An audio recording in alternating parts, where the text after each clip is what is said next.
ಹರೇ ಶ್ರೀನಿವಾಸ. ಕೃಷ್ಣಾಯ ವಾಸುದೇವಾಯ ಹರಯೇ ಪರಮಾತ್ಮನೇ ಪ್ರಣತಕ್ಲೇಶನಾಶಾಯ ಗೋವಿಂದಾಯ ನಮೋ ನಮಃ. ಕಾರ್ತಿಕ ರಾಧಾ ದಾಮೋದರ ಪ್ರೇರಣೆಯ ಪ್ರೀತ್ಯರ್ಥಂ ಒಂದು ತುಳಸಿಯ ಕಥೆಯನ್ನು ಸಂಕ್ಷಿಪ್ತದಲ್ಲಿ ತಿಳಿಸಲಿಕ್ಕೆ ಪ್ರಯತ್ನ. ತುಳಸಿಯನ್ನು ಪೂಜೆ ಮಾಡುವಾಗ ಒಂದು ವರ್ಷದಲ್ಲಿ ಪ್ರತಿ ವರ್ಷವೂ ಕಾರ್ತಿಕ ಮಾಸ ಶುಕ್ಲ ಪಕ್ಷ ದ್ವಾದಶಿ ದಿವಸ ತುಳಸಿಯನ್ನು ವಿಶೇಷವಾಗಿ ಪೂಜೆ ಮಾಡ್ತಕ್ಕಂಥ, ನಿತ್ಯವೂ ಪೂಜೆ ಮಾಡ್ತಾರೆ ಎಲ್ಲರೂ, ಆದರೆ ತುಳಸಿಯನ್ನು ಆ ದಿವಸ ವಿಶೇಷವಾಗಿ ಪೂಜೆಯನ್ನು ಮಾಡ್ತಾರೆ. ಯಾಕೆ ಅಂತಂದರೆ ಇದರ ಹಿಂದೆ ಒಂದು ಸಣ್ಣ ಕಥೆ ಇದೆ. ಅದೇನಂತಂದರೆ, ಈ ತುಳಸಿ ಅದರ ಹಿಂದಿನ ಜನ್ಮದಲ್ಲಿ ವೃಂದ ಅನ್ನತಕ್ಕಂತಹ ಒಂದು ಅಸುರ ಸ್ತ್ರೀಯಾಗಿ ಹುಟ್ಟಿದ್ಲು. ಆ ತುಳಸಿ ಪರಮಾತ್ಮನ ಅಂದರೆ ಸಾಕ್ಷಾತ್ ನಾರಾಯಣನ ಅನನ್ಯ ಭಕ್ತೆ, ಬಹಳ ಪರಮಾತ್ಮನನ್ನು ಭಕ್ತಿಯಿಂದ ಪೂಜೆ ಮಾಡ್ತಾ ಇದ್ಲು. ಅವಳು ಮತ್ತು ಪತಿವ್ರತ ಶಿರೋಮಣಿಯಾಗಿದ್ಲು. ಹೇಗೆ ಅಂದರೆ, ಅವಳನ್ನು ಅದೇ ಅಸುರ ಕುಲದಲ್ಲಿ ಹುಟ್ಟಿರ್ತಕ್ಕಂಥ ಒಬ್ಬ ಜಲಂಧರ ಅಂತಕ್ಕಂಥ ರಾಕ್ಷಸನಿಗೆ ಕೊಟ್ಟು ಮದುವೆ ಮಾಡಿದರು. ಹಾಗಾಗಿ ಅವಳು ತನ್ನ ಪತಿಯನ್ನು ಕೂಡ ಬಹಳ ಪ್ರೀತಿಯಿಂದ ನೋಡ್ಕೊತಾ ಇದ್ಲು ಮತ್ತು ಪತಿಯ ಎಲ್ಲ ಯಶಸ್ಸುಗಳಿಗೆ ಅವಳೇ ಕಾರಣಲಾಗಿದ್ಲು. ಇದು ಜಲಂಧರನಿಗೆ ಗೊತ್ತಿತ್ತು. ಆದರೆ ಜಲಂಧರನಿಗೆ ಕೆಲವು ಕೆಟ್ಟ ಬುದ್ಧಿ ಇತ್ತು. ಅವನು ದೇವತೆಗಳ ಮೇಲೆ ಯುದ್ಧಕ್ಕೆ ಹೋಗುವಾಗ ವೃಂದಾಗೆ ಹೇಳ್ತಿದ್ದ, ನೋಡು, ನಾನು ದೇವತೆಗಳ ಮೇಲೆ ಯುದ್ಧಕ್ಕೆ ಹೋಗ್ತಾ ಇದ್ದೇನೆ, ನೀನು ದೇವರನ್ನು ಪ್ರಾರ್ಥನೆ ಮಾಡಿ ನನಗೆ ಜಯವಾಗಲು ಅನುಕೂಲ ಮಾಡಿಕೊಡು ಅಂತ ಹೇಳುವಾಗ, ಇವಳಿಗೆ ದೇವತೆಗಳ ಮೇಲಿನ ಪ್ರೀತಿಗಿಂತ ತನ್ನ ಗಂಡನ ಮೇಲಿನ ಪ್ರೀತಿ ಹೆಚ್ಚಾದ್ದರಿಂದ ಅವಳು ದೇವರ ಪೂಜೆಗೆ ಕೂತ್ಕೊತಾ ಇದ್ಲು. ಹಾಗಾಗಿ ಅವಳ ಪತಿವ್ರತ ಧರ್ಮದ ಪುಣ್ಯದಿಂದ ಇವನು ಪ್ರತಿ ಸತಿ ಹೋದಾಗಲೂ ಗೆದ್ಕೊಂಬರ್ತಾ ಇದ್ದ. ಇದು ದೇವತೆಗಳಿಗೆ ಸಹನೆ ಆಗ್ತಾ ಇರಲಿಲ್ಲ.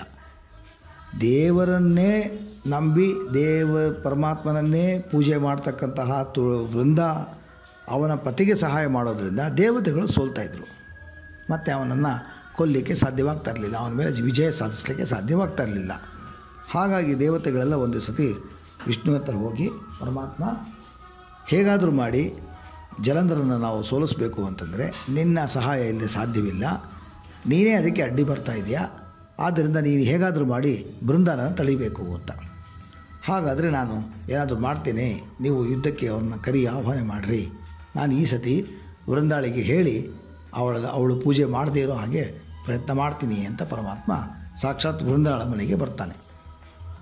ಜಲಂಧರನ ದೇವತೆಗಳು ಯುದ್ಧಕ್ಕೆ ಕರೆದಾಗ ಅವನು ತನ್ನ ಹೆಂಡತಿಗೆ ಹೇಳಿ, ನಾನು ಯುದ್ಧಕ್ಕೆ ಹೋಗ್ತಾ ಇದ್ದೇನೆ, ನೀನು ನಿನ್ನ ಪತಿವ್ರತ ಧರ್ಮವನ್ನು ನನಗೆ ತಲುಪಿಸು, ಪುಣ್ಯವನ್ನು ಕೊಡು ಅಂತ ಹೇಳುವಾಗ ಅವಳು ಪರಮಾತ್ಮನ ಪೂಜೆ ಮಾಡ್ತಾ ಮಂಟಪದ ಎದುರಿಗೆ ಕೂತ್ಕೊಂಡು ತನ್ನ ಗಂಡನಿಗೆ ಶ್ರೇಯಸ್ಸಾಗಲಿ, ಅವನಿಗೆ ಸೋಲು ಬರದೇ ಇರಲಿ ಅಂತ ಪರಮಾತ್ಮನಲ್ಲಿ ಬೇಡ್ಕೊಳ್ತಾ ಇರ್ತಾಳೆ. ಈಗ ವಿಷ್ಣು ಯೋಚನೆ ಮಾಡ್ತಾನೆ, ತಾನು ಯಾವ ರೂಪದಿಂದ ಇವಳೆದುರಿಗೆ ಕಾಣಿಸ್ಕೊಂಡ್ರೆ ದೇವತೆಗಳಿಗೆ ಅನುಕೂಲವಾಗುತ್ತೆ ಅಂತ. ಸಾಕ್ಷಾತ್ ವಿಷ್ಣುವಾಗಿ ಅವಳೆದುರಿಗೆ ಕಾಣಿಸ್ಕೊಂಡಾಗ ಭಕ್ತೆ ತನ್ನನ್ನು ಕೇಳುವ ವರ ಏನು ಅಂದರೆ, ನನ್ನ ಗಂಡನಿಗೆ ಜಯವಾಗಲಿ ಅಂತಲೇ ಕೇಳ್ತಾಳೆ. ಆಗ ಅವಳಿಗೆ ಆಗೋದಿಲ್ಲ ಅಂತಂದರೆ ನನ್ನ ಮೇಲಿನ ವಿಶ್ವಾಸ ಹೊರಟು ಹೋಗುತ್ತೆ, ಆಗಲಿ ಅಂತಂದರೆ ದೇವತೆಗಳು ಇಟ್ಟಿರುವ ವಿಶ್ವಾಸ ಹೋಗುತ್ತೆ. ಹಾಗಾಗಿ ಪರಮಾತ್ಮ ಎರಡೂ ಕಡೆ ಸಿಕ್ಕಾಕೋತಾನೆ. ಹಾಗಾಗಿ ವಿಷ್ಣು ಏನು ಯೋಚನೆ ಮಾಡ್ದ ಅಂತಂದರೆ, ಇಲ್ಲಿ ದೇವತೆಗಳ ಪಕ್ಷಪಾತಿ ಆದ್ದರಿಂದ ಮತ್ತು ಯದಾ ಯದಾ ಹಿ ಧರ್ಮಸ್ಯ ಗ್ಲಾನಿರ್ಭವತಿ ಭಾರತ ಅಂತ ಹೇಳುವ ಹಾಗೆ, ಯಾವಾಗ ಅಧರ್ಮವು ಹೆಚ್ಚಾಗುತ್ತೋ ಅದನ್ನು ತಡೆಯೋಕ್ಕೋಸ್ಕರ ಪರಮಾತ್ಮ ಪ್ರತಿ ಯುಗದಲ್ಲೂ ಅವತಾರವನ್ನು ಮಾಡ್ತೀನಿ ಅಂತ ಹೇಳಿದ್ದಾನೆ. ಹಾಗಾಗಿ ಅವನ ಸಂಕಲ್ಪಾನುಸಾರ ಅವನು ಜಲಂಧರನ ರೂಪದಿಂದನೇ ಬೃಂದಾಳ ಎದುರಿಗೆ ಬಂದು ನಿಲ್ತಾನೆ. ಆಗ ಅವಳಿಗೆ ಬಹಳ ಆನಂದವಾಗುತ್ತೆ. ಈಗ ಈ ಯುದ್ಧವನ್ನು ಗೆದ್ದು ಬಂದಿದ್ದೀಯಾ ನೀನು, ನಿನಗೆ ಶುಭವಾಗಲಿ ಅಂತ ಹೇಳಿ ಅವನನ್ನು ಹಾರೈಸುತ್ತಾ ಅವನ ಕಾಲನ್ನು ಮುಟ್ಟಿ ನಮಸ್ಕಾರ, ಪಾದವನ್ನು ಮುಟ್ಟಿ ನಮಸ್ಕಾರ ಮಾಡ್ತಾಳೆ. ಆಗ ಅಲ್ಲಿ ಅಷ್ಟರಲ್ಲಿ ಇಷ್ಟೇ ವಿಷಯ, ಪರಪುರುಷನನ್ನು ಮುಟ್ಟಿದಳು ಅನ್ನೋ ಒಂದು ಕಾರಣವಾಗುತ್ತೆ. ಅದರಿಂದ ಅವಳ ಪತಿವ್ರತ ಧರ್ಮಕ್ಕೆ ಭಂಗ ಬಂದಂತಾಗುತ್ತೆ. ಆದರೆ ಪರಮಾತ್ಮ ಪುರುಷೋತ್ತಮ, ಅವನು ಎಲ್ಲ ಪುರುಷರಿಗಿಂತಲೂ ಉತ್ತಮವಾಗಿರ್ತಕ್ಕಂಥ ಪುರುಷ. ಅದು ಅಲ್ಲದೆ ಭಕ್ತೆ ಪರಮಾತ್ಮನನ್ನು ಪಾದಸ್ಪರ್ಶ ಮಾಡಬಾರ್ದು ಅಂತ ಏನೂ ಇಲ್ಲ. ಆದರೂ ದೇವತೆಗಳಿಗೆ ಅದೊಂದೇ ಕಾರಣ ಸಾಕಾಗಿತ್ತು. ಹಾಗಾಗಿ ಅವನ ರುಂಡವನ್ನು ಚೆಂಡಾಡಿ ಅಲ್ಲಿ ಬೀಳುವ ಹಾಗೆ ಮಾಡ್ತಾರೆ.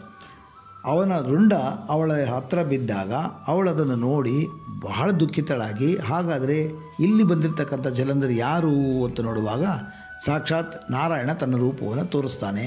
ಆದರೆ ಅವಳಲ್ಲಿ ಅಸುರಾವೇಶವಿದ್ದದ್ದರಿಂದ ಅವಳು ಪರಮಾತ್ಮನಿಗೆ ನಾರಾಯಣನಿಗೆ ಶಾಪವನ್ನು ಕೊಡ್ತಾಳೆ. ತನ್ನ ಮನಸ್ಸಿನ ದುಃಖದಿಂದ ಉದ್ವಿಗ್ನಳಾಗಿ ಅವನಿಗೆ ಹೇಳೋದೇನೆಂದರೆ, ನೀನು ಕರಿಶಿಲೆಯಾಗಿ ಹೋಗು, ನಿನಗೆ ಪೂಜೆ ಸಲ್ಲಬೇಕಾದರೆ ಕರಿಶಿಲೆಗೆ ಪೂಜೆ ಸಲ್ಲಲಿ, ನಿನಗೆ ಮನಸ್ಸು, ನಂಬಿಕೆ, ವಿಶ್ವಾಸ, ಪ್ರೀತಿ ಯಾವುದೂ ನಿನ್ನಲ್ಲಿಲ್ಲ ಅಂತ ಹೇಳಿ ದುಃಖ ಪಡುವಾಗ ಅವಳಿಗೆ ಮತ್ತೆ ಆಲೋಚನೆವಾಗುತ್ತೆ, ಅಯ್ಯೋ ನಾನು ನನ್ನ ದೇವರಿಗೆ ನಾನು ಶಾಪವನ್ನು ಕೊಟ್ಟು ಬಿಟ್ಟೇನಲ್ಲ ಅಂತ ಹೇಳಿ ಆ ಪಶ್ಚಾತ್ತಾಪಕ್ಕೆ ಪ್ರಾಯಶ್ಚಿತ್ತ ಮಾಡಿಸ್ಕೊಳ್ಳೋಕ್ಕೋಸ್ಕರ ಮತ್ತೆ ತನ್ನ ಗಂಡ ತೀರ್ಕೊಂಡು ಹೋದ ಮೇಲೆ ನಾನಿದ್ದು ಏನು ಪ್ರಯೋಜನ, ನಾನು ಅವನ ಜೊತೆಗೆ ಸತಿ ಸಹಗಮನವನ್ನು ಮಾಡ್ತೀನಿ ಅಂತ ಹೇಳಿ ಅವನ ಜೊತೆ ಸತಿ ಸಹಗಮನವನ್ನು ಮಾಡ್ತಾಳೆ.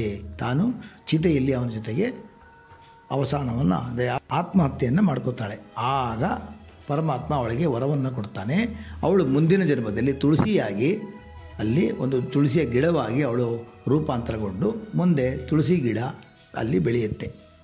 ಆ ತುಳಸಿ ಎಷ್ಟು ಶ್ರೇಷ್ಠವಾಗಿರುತ್ತೆ ಅಂತಂದರೆ, ಅವಳ ಹಿಂದಿನ ಜನ್ಮದಲ್ಲಿ ಮಾಡಿರ್ತಕ್ಕಂಥ ಅಷ್ಟೂ ಪುಣ್ಯದ ಫಲದಿಂದ ಮತ್ತು ಎಲ್ಲ ವನಸ್ಪತಿ ದೇವತೆಗಳು, ಅಶ್ವಿನಿ ದೇವತೆಗಳು, ಎಲ್ಲ ದೇವತೆಗಳು, ವನಸ್ಪತಿಯಲ್ಲಿರ್ತಕ್ಕಂಥ ಪ್ರತಿಯೊಂದು ಅಭಿಮಾನಿ ದೇವತೆಗಳು ಅವಳಿಗೆ ಆಶೀರ್ವಾದವನ್ನು ಮಾಡ್ತಾರೆ. ಮೇಲಿನ ದೇವತೆಗಳಿಗೆ ಒಳಿತಾಗುವ ಸಲುವಾಗಿ ತಾನು ತನ್ನ ಗಂಡನ ಜೊತೆ ಸತ್ಯಸಹಗಮವನ್ನು ಮಾಡಿರ್ತಕ್ಕಂತಹ, ತಾನು ತ್ಯಾಗವನ್ನು ಮಾಡಿರ್ತಕ್ಕಂತಹ ತುಳಸಿಗೆ ಅವರೆಲ್ಲ ವನಸ್ಪತಿಯ ಒಂದು ಗುಣ ನಿನಗೆ ಬರಲಿ, ಮತ್ತು ನಿನ್ನನ್ನು ಯಾರ ಮನೆಯ ಮುಂದೆ ಅಥವಾ ಹಿಂಬಾಗಿಲಲ್ಲಿ ನಿನ್ನನ್ನು ಎಲ್ಲಿ ಬೆಳೆಸ್ತಾರೋ ಅವರ ಮನೆಗೆ ಭೂತ ಪ್ರೇತ ಪಿಶಾಚಿಗಳು ಬರದೇ ಇರಲಿ, ಸುಖ ಶಾಂತಿಗಳು ನೆಲೆಸಲಿ ಅಂತ ಆಶೀರ್ವಾದವನ್ನು ಮಾಡ್ತಾರೆ. ಅಷ್ಟೇ ಅಲ್ಲ, ತುಳಸಿಗೆ ಒಂದು ವಿಶೇಷ ದರ್ಜೆ ಯಾತಕ್ಕೆ ಬರುತ್ತೆ ಅಂತಂದರೆ, ಅವಳಷ್ಟು ಭಕ್ತಳಾಗಿರ್ತಕ್ಕಂಥ ಬೇರೆ ಇಲ್ಲ. ಹಾಗಾಗಿ ಪರಮಾತ್ಮ ಅವಳನ್ನು ಯಾವಾಗಲೂ ತನ್ನ ಸಾನ್ನಿಧ್ಯದಲ್ಲೇ ಇಟ್ಕೋಬೇಕು ಅಂತ ಹೇಳಿ ಅವಳಿಗೆ ಆಶೀರ್ವಾದವನ್ನು ಮಾಡ್ತಾನೆ. ಏನೇ ಸಂಕಲ್ಪವನ್ನು ಮಾಡಬೇಕಾದರೂ ನಾವು ಪ್ರತಿಯೊಂದು ಪೂಜೆಯನ್ನು ಮಾಡುವಾಗ ಅದರ ಸಂಕಲ್ಪದಲ್ಲಿ ತುಳಸಿ ದಳವನ್ನು ಪರಮಾತ್ಮನಿಗೆ ಸಮರ್ಪಣೆ ಮಾಡಿ, ಭಾರತೀಯ ಮುಖ್ಯ ಪ್ರಾಣ ಅಂತರ್ಗತ ಕಾರ್ತಿಕ ರಾಧಾ ದಾಮೋದರ ಪ್ರೇರಣೆಯ ಕಾರ್ತಿಕ ರಾಧಾ ದಾಮೋದರ ಪ್ರೀತ್ಯರ್ಥಂ ಅಂತ ಹೇಳಿ ಏನು ಸಮರ್ಪಣೆಯನ್ನು ಮಾಡ್ತೇವೋ ಅದು ಸಾಕ್ಷಾತ್ ಪರಮಾತ್ಮನಿಗೆ ಸಮರ್ಪಣೆವಾಗುತ್ತದೆ. ಇಲ್ಲಿ ಇನ್ನೊಂದು ವಿಷಯ ತಿಳ್ಕೋಬೇಕಾಗಿದ್ದು ಏನಂತಂದರೆ, ಎಲ್ಲ ದೇವತೆಗಳನ್ನು ಪೂಜೆ ಮಾಡಬೇಕಾದ್ರೆ ಷೋಡಶ ಉಪಚಾರಗಳು ಅಂತ ಒಂದು ವಿಧಾನ ಇದೆ. ಅಂದರೆ 16 ಉಪಚಾರಗಳಿಂದ ಧ್ಯಾನ, ಆವಾಹನ, ಆಸನ, ಪಾದ್ಯ, ಅರ್ಘ್ಯ, ಆಚಮನ, ಸ್ನಾನ, ವಸ್ತ್ರ, ಗಂಧ, ಧೂಪ, ದೀಪ, ನೈವೇದ್ಯ ಮತ್ತು ಸಮರ್ಪಣ, ಪ್ರಾರ್ಥನಾ, ಇದೇ 16 ಉಪಚಾರಗಳು. ಈ 16 ಉಪಚಾರಗಳಿಂದ ದೇವರನ್ನು ಪೂಜೆ ಮಾಡುವಾಗ ಮೊದಲನೇದು ಯಾವುದು? ಧ್ಯಾನ ಮತ್ತು ಆವಾಹನ. ಎಲ್ಲ ದೇವತೆಗಳನ್ನು ಆಯಾ ಪ್ರತಿಮೆಗಳಲ್ಲಿ ನಾವು ಆವಾಹನೆಯನ್ನು ಮಾಡಿ ಅದಕ್ಕೆ ಮುಂದಿನ ಪೂಜಾದಿಗಳನ್ನು ಮಾಡ್ತೇವೆ. ಆದರೆ ಶಾಲಿಗ್ರಾಮಕ್ಕೆ ಆವಾಹನದ ನಿಯಮ ಇಲ್ಲ. ಯಾಕೆ ಅಂದರೆ ಪರಮಾತ್ಮ ನಿತ್ಯ ಸನ್ನಿಹಿತನಾಗಿರ್ತಾನೆ ಶಾಲಿಗ್ರಾಮದಲ್ಲಿ. ಆ ಶಾಲಿಗ್ರಾಮ ಇವತ್ತಿಗೆ ಸಿಗೋದು ಅಂದರೆ ನೇಪಾಳದ ಗಂಡಕಿ ನದಿಯಲ್ಲಿ. ಅಲ್ಲಿ ಈ ಶಾಲಿಗ್ರಾಮದ ಶಿಲೆಗಳು ತಂತಾನೇ ಅಲ್ಲಿ ಉದ್ಭವವಾಗುತ್ತದೆ. ಅಂದರೆ ಅಲ್ಲಿ 2 ವಿಧ. ಒಂದು, ನೀರು ಅಲ್ಲಿನ ಕಲ್ಲನ್ನು ಗುಂಡಾಗಿ ಕತ್ತರಿಸಿಕೊಂಡು ಹೋಗೋದ್ರಿಂದ ಗುಂಡು ಒಳ್ಳೆ ಗೋಲಿಯ ಹಾಗೆ, ಗೋಲಿ ಏನು ಯಾವ ರೀತಿ ಇರುತ್ತೆ, ಬಾಲ್ ಚೆಂಡಿನ ಥರ ಕಲ್ಲು ಬಹಳ ನುಣುಪಾಗಿ ಕತ್ತರಿಸಿಕೊಂಡು ಹೋಗಿರುತ್ತೆ. ಒಂದು, ಆ ನದಿಯ ಹರಿಯುವ ರೀತಿ ಆ ರೀತಿ ಇರುತ್ತೆ. ಎರಡನೇದು, ಅಲ್ಲಿ ಒಂದು ಹುಳ ಆ ಕಲ್ಲನ್ನು ಭೇದಿಸಿ ಅದರೊಳಗೆ ಒಂದು ತೂತನ್ನು ಮಾಡಿ ಅದರೊಳಗೆ 2 ಚಕ್ರವನ್ನು, 1 ಚಕ್ರವನ್ನು ತಾನು ಕೊರೆದು ಅದರ ಕಲ್ಲಿನ ಒಳಗಿನ ರಸವನ್ನು ತಾನು ಸ್ವೀಕಾರ ಮಾಡಿ ಬದುಕುತ್ತಾ ಇರುತ್ತೆ.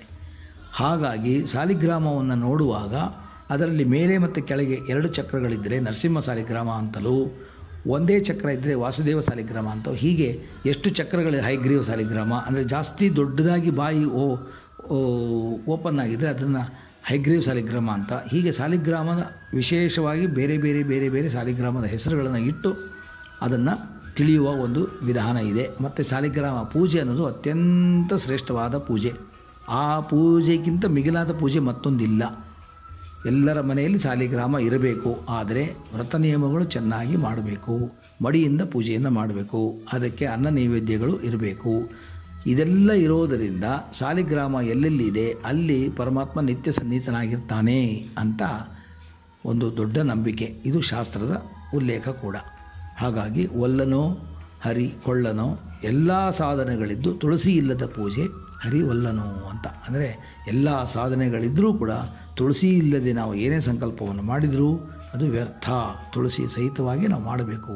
ಹಾಗಾಗಿ ಈ ಕಾರ್ತಿಕ ಶುಕ್ಲ ಪಕ್ಷದ ದ್ವಾದಶಿ ದಿವಸ ಈ ಸಣ್ಣ ಕಥೆಯನ್ನು ಪರಮಾತ್ಮನಿಗೆ ಕಾರ್ತಿಕ ರಾಧಾಧಾಮರನಿಗೆ ಸಮರ್ಪಣೆ ಮಾಡುತ್ತಾ ಶ್ರೀಕೃಷ್ಣಾರ್ಪಣಮಸ್ತು. ಹರೇ ಶ್ರೀನಿವಾಸ.